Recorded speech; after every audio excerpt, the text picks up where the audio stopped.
Well, hello, everyone. My name is Laura Terril, and it is my pleasure to be with you to do a live presentation. Feel free to introduce yourselves in the chat, tell us where you're from. And while I intend to cover the topic fairly quickly, the hour should give us some time for questions and answers. So I'll be looking to see if there are any questions.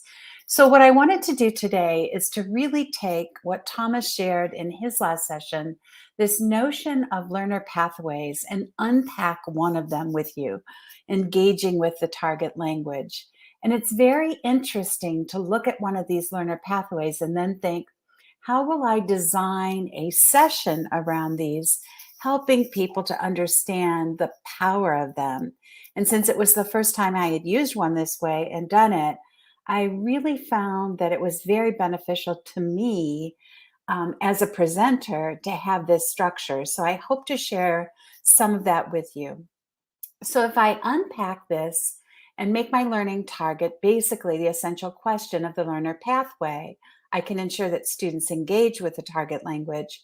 And then I take the three main foci: that learners are immersed in a language-rich environment, that they demonstrate comprehension in ways that do not require production of language, and third, that they use strategies that allow them to produce and stay in the target language. Then I'm thinking through, how do I want to activate this in my classroom? And I was so happy to hear Francia this morning step back and say, let's ask why.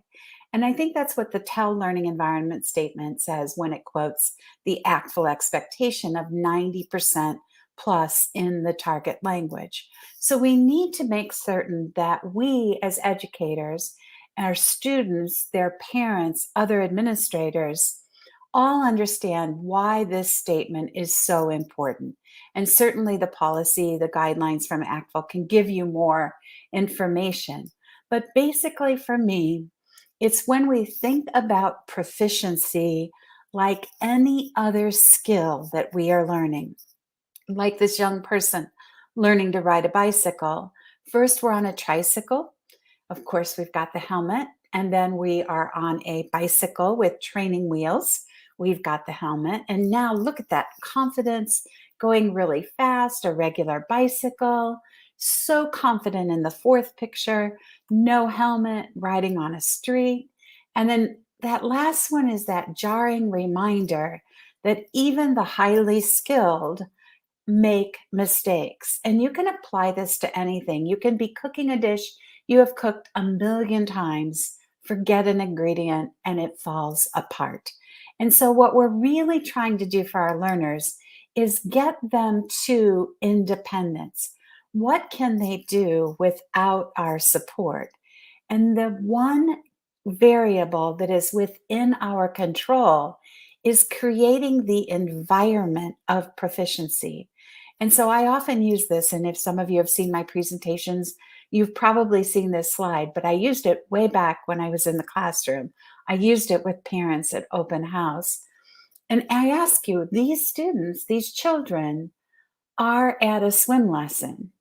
But if I ask the question, are they learning to swim? Most people in live presentations respond no.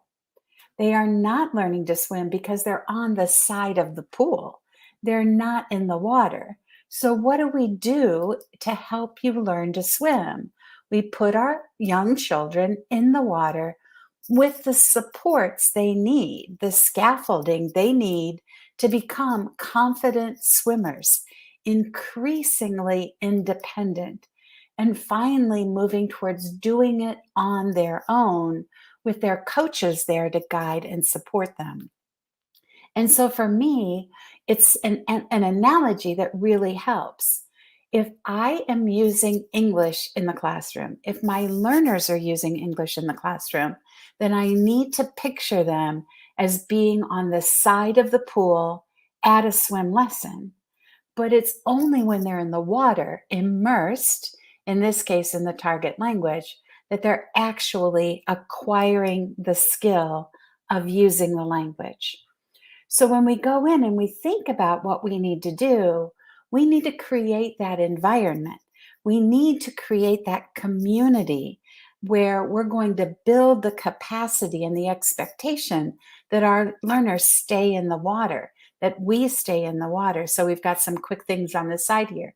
Using a signal when it's okay to use English, requesting permission, creating that Concordia language pledge. We'll only use the target language, rewarding that risk-taking when they try to do it, just playing with language and making it known that it's okay when you don't understand everything. And one strategy that always worked for me was the permission. It was a game. I taught my students to say, may I speak English? I had it up on a sign in the target language, puis-je parler français, puis-je parler anglais? And then I would very nicely smile and say, no. But my students had the permission also that if I flipped into English accidentally, they could play that same trick on me, force me to say it, and then my students always said no, always. So as I started to break apart the learner pathway, and in the last session, someone said, well, why? I'm looking forward to sharing these with my teachers. So I think we have to be careful how we share them with them because they could be overwhelming. So if you look at them in detail, let's say that I want my learners to feel like they are immersed in the language, constantly interpreting, expressing, and negotiating meaning. And what that's going to really do is require us to use a lot of authentic resources. And so when I think about the resources that I choose, I posted this quote from Keys to Planning for Learning. We choose authentic text because we want to link language and culture. We're striving for interculturality. And when we have these texts designed for native speakers, then we are ensuring that they're in an authentic context that's accessed by native speakers of the language. So thinking about that, in this learner pathway, I have to think about these texts that I choose. Here are some conditions that you can consider when you're looking at a video or a text. Is there enough language that they can understand some of it and build on that? Are there supports and scaffolds like those that we put on our swimmers? Are there visuals, redundancy that will help our learners unlock meaning? Then we have to have the purpose part of it. Why are they doing this? What questions are going to be answered with this text? What will they be able to do with the information in the text? And if we are able to answer all of these questions in advance, then we're going to have to plan to do all of this by keeping our learners in the target language.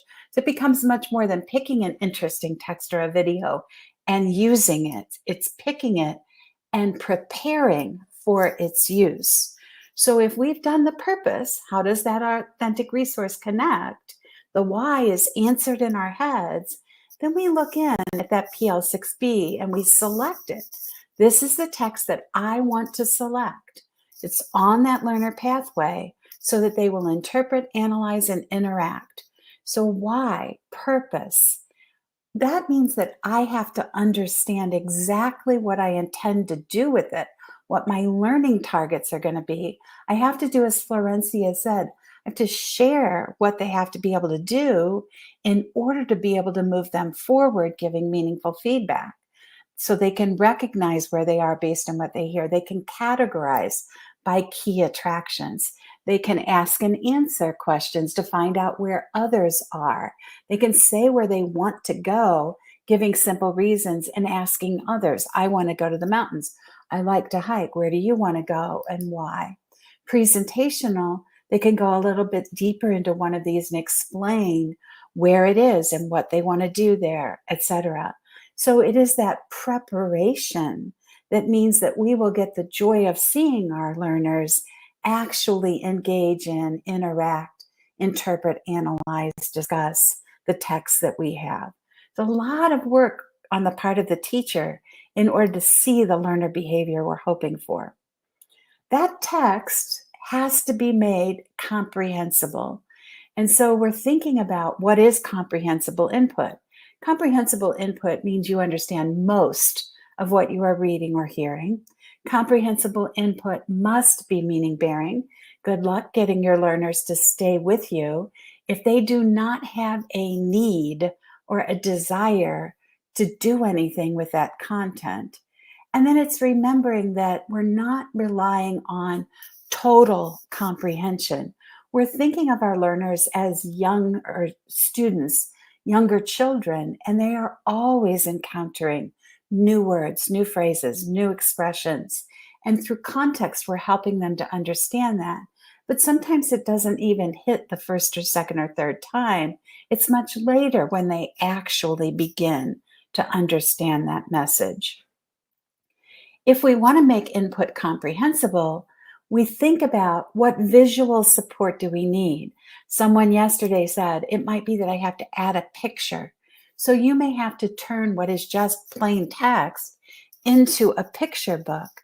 You may have to be that energetic teacher who is willing to truly act out, demonstrate for nonverbal. You might have to slow down, paraphrase, circumlocute, and use those verbal clues. So a slide like this can be actually really helpful to keep handy, because what happens then is when you're struggling to make something comprehensible and you're tempted to go to English, although if you taught your students to say, force you to say, may I speak English, they'll stop you.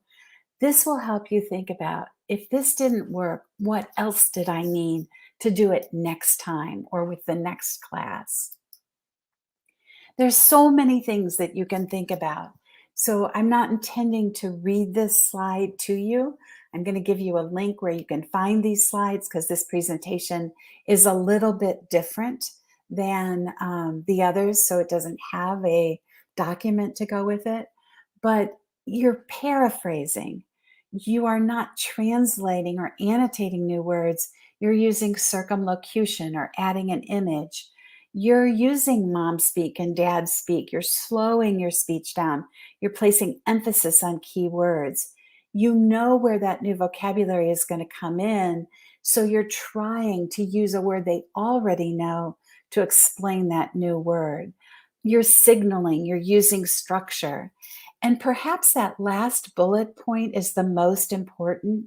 You're using connected discourse and not just vocabulary lists, because it's hard in the brain to learn the isolated bit of information. Hooking it to something else, connecting it to prior knowledge, is going to make input more comprehensible. So that too is one of the tips on that learner pathway, where if you're going through this as a teacher, choosing to work on target language use, you might pause at LT1A and cause yourself to stop and reflect. What am I already doing? And where can I build on my strengths? Maybe you're really good at visuals, but you forgot that there's this whole set of verbal cues that you can also give. So looking at what the elements are, the criterion from TEL, can help you slow down and not just gloss over and say, use the target language 90% of the time. What does that really mean? So the second column, if you saw Thomas's, and we can look at it in detail at the end, we'll put it back together. Learners engage in activities to demonstrate comprehension in a variety of ways that do not require language production. So this is really our focus on input. So we know that you cannot produce language beyond the level of the input you receive. So we do want to attend to input. So, okay, so you've heard somebody say input to output, but what does that mean in my classes, and how does this relate to use of the target language? So that idea that it's input that does not require output means that when you write your can-do statements, you're going to choose functions, verbs that express purpose that do not require students to use the target language yet. Because if you require use of the target language too quickly, target language use is going to break. It's going to fall apart. But if you just ask students to identify or indicate or categorize or sequence or signal true false, then you're just building and checking for comprehension. So you might want to think about the verbs you're using in your can-do statements.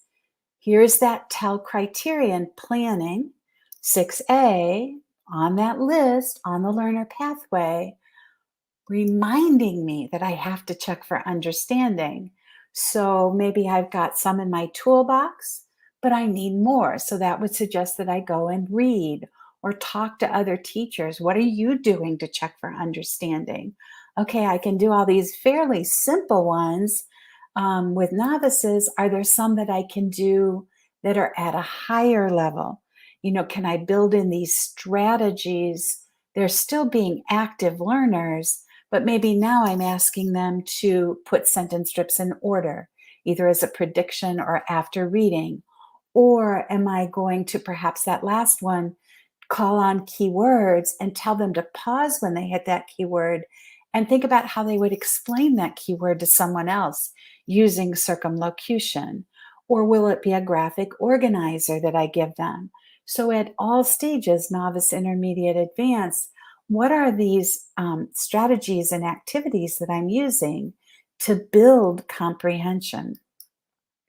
Then in that third column, you're looking at learners using a variety of strategies that allow them to produce and stay in the target language.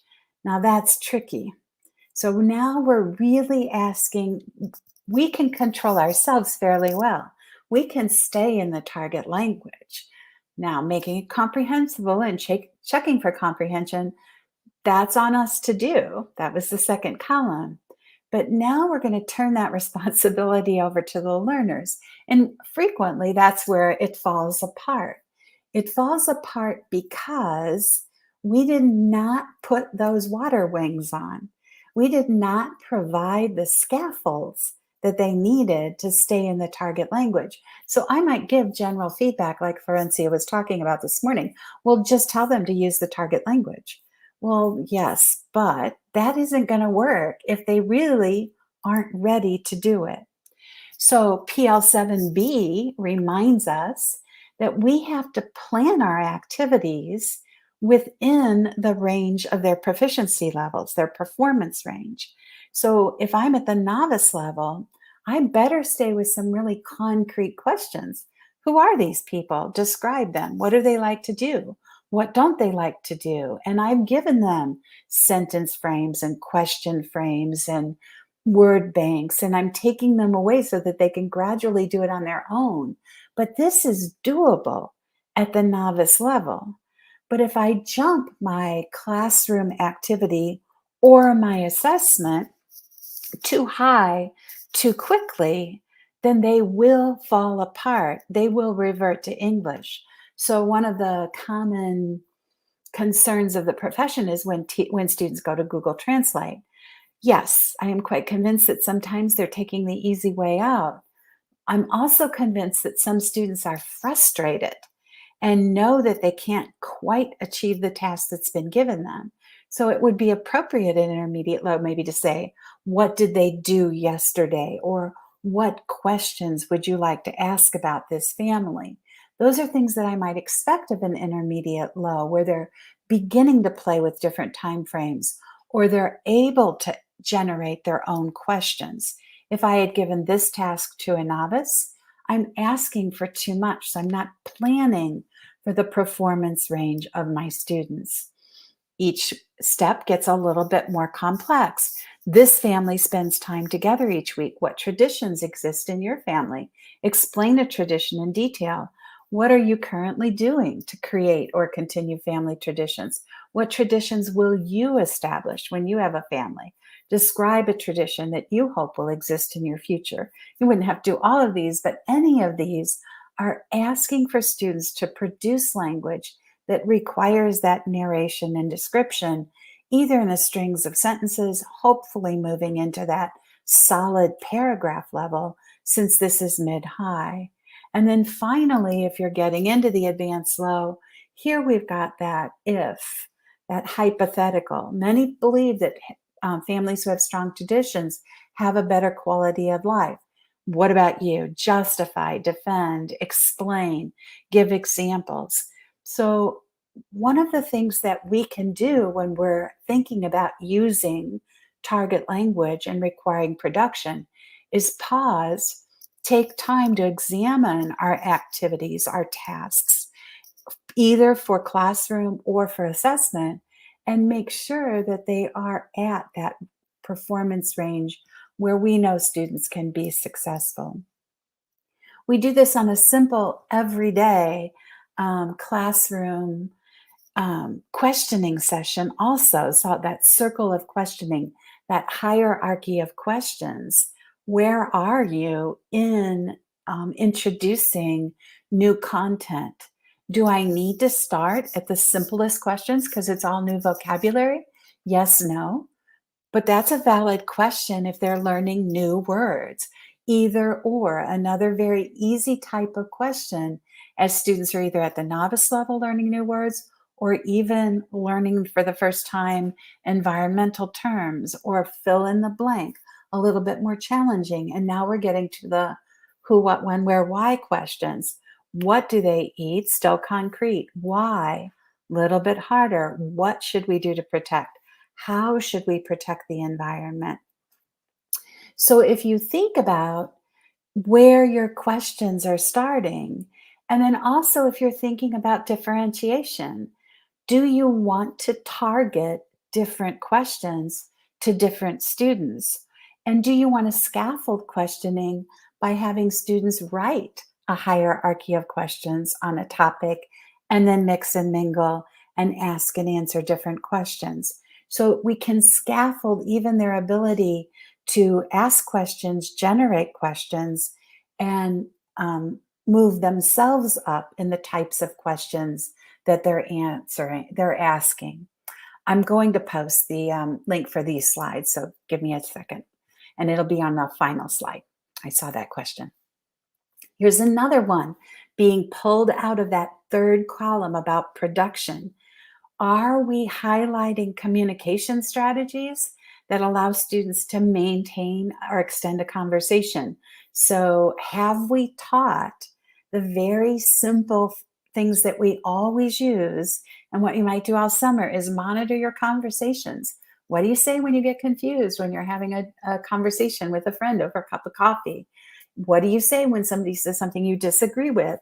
You might say, give me an example, please. You might not say that's wrong. You just kind of invite them to provide more evidence. Show me, repeat. What does that word mean? And that practicing of circumlocution, playing with language. This word, how are you going to say it when you forget? What is the word for thingamajig in the language you teach? The thing that.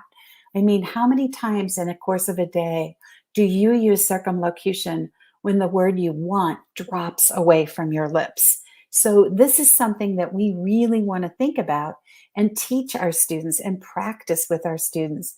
We can't just hope that they do this instinctively. So word walls and word walls, and if you're in a classroom, great. And if you're not, over the course of COVID, I saw so many creative word walls done virtually. And if students have devices, that will work. But it's not word walls of isolated words because we're teaching in context. So it's word walls related to the theme that we're on. And then you can go ahead and make them as creative and colorful as you want. But the true use of a word wall is when students can manipulate the words, add words, when you can design activities around the words. So you're making your room or the chat mats, the things that you give them to access, as supportive as possible. It doesn't mean that they would always be looking at this list of lead-ins for expressing opinions, but that's putting on those swimmies at first. Here's what you can use. And then gradually you're saying, I'll put that away now. Turn that over. Because you've got to make sure you're going into that recall and retrieval. Are they actually learning this, or are they relying on those swimmies for way too long? So it's a useful tool that is presented as a scaffold and constantly withdrawn over time. Another example of a wall. So as I kind of wrap up this presentation, I just want you to think about the learner pathways and this quote. We do not learn from experience, we learn from reflecting on our experiences. So what we're trying to do with these learner pathways is we're trying to give teachers a way to reflect on their practice. We're not saying anymore, well, use more useful strategies for input or use more useful strategies for staying in the target language. We're trying to take and manipulate that TEL framework into the learner pathways so that when an individual teacher says, yes, I want to work on target language, or a PLC says, I want to work on target language, or a department says, I want to work on target language, that there's starting points there, and each teacher may then find a different starting point for them. So it's that TEL circle with multiple entry points into this topic, but always based on what you want to see the learners doing. So if you want more information about any of the TEL pathways, you can go to Pearl and then you'll find it easily, but that is the direct link to all of the pathways.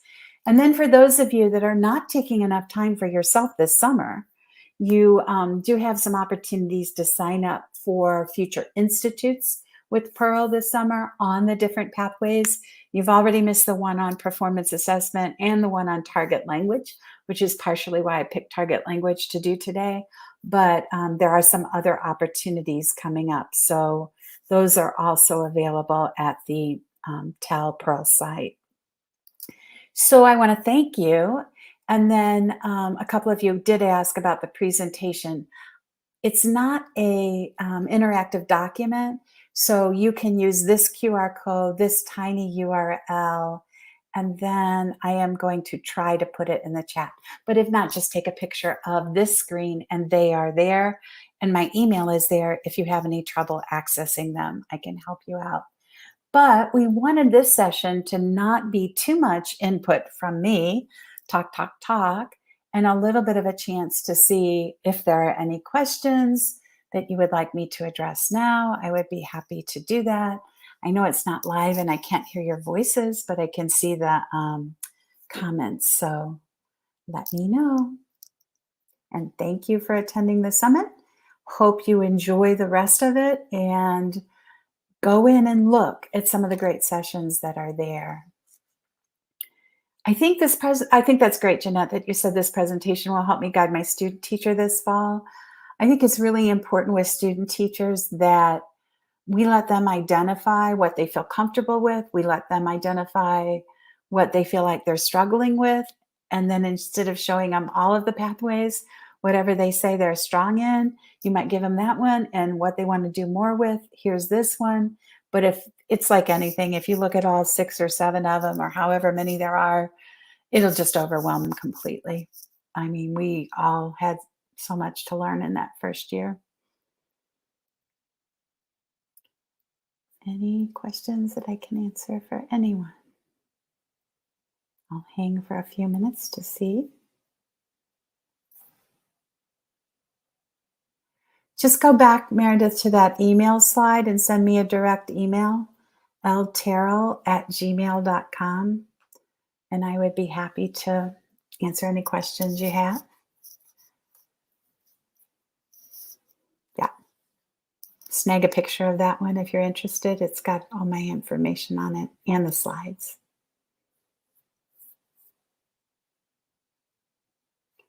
Boy, I agree with that, Jeanette.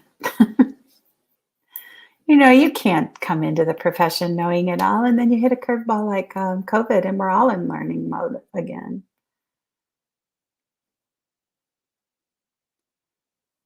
Well, then, if there are no questions,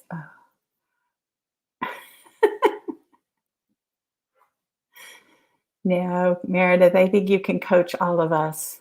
You're kidding yourself. There's so much to learn from you. Okay, that's a great, great question. For the interpretive task, what we say, and I totally agree in, is that when you are in instruction, you should stay in the target language. So I'm there. I can do all of those comprehensible input strategies to make that text comprehensible, to give directions, to model, to circumlocute, to draw one of my horrible pictures on the board. to build comprehension. Not that that ever helped. But when we assess, we switch and we ask our questions in English and we allow them to answer in English.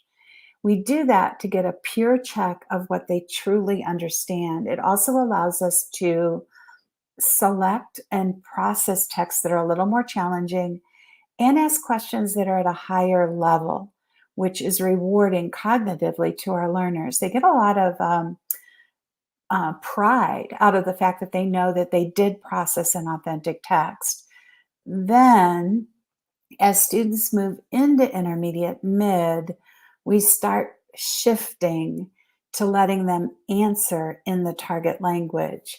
And the idea is that you can't make that shift until learners have more than one way to say something.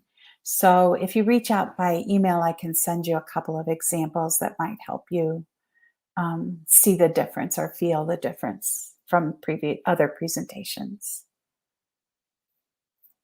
I don't see any other questions, so I will tell you all to go take a quick break. Go outside, Meredith, if it's still 72, and enjoy the rest of the day. Thank you.